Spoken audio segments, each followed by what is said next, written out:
Hello there owl friends. Hallå där ugglevänner. Jag kände att jag var inte riktigt klar med denna så jag tänkte jag får ju fortsätta. I didn't feel like I was ready with this one already, so I actually had to continue. Let's see if I can get a better lighting here.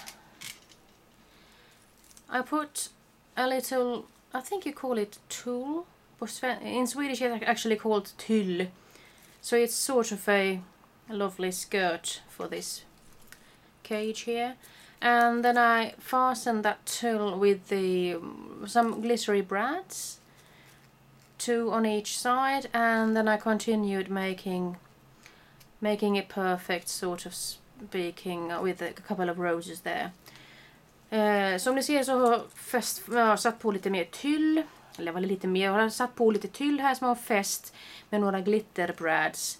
Och sen för att göra det hela komplett har jag också lagt in några lilaaktiga rosor.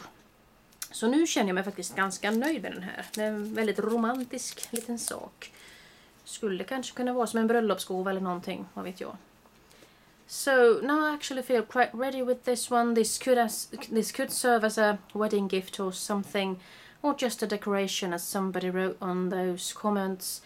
It was serve very nicely as a wedding decoration or something. So there it is, my owl cage. I hope you're inspired. Bye bye.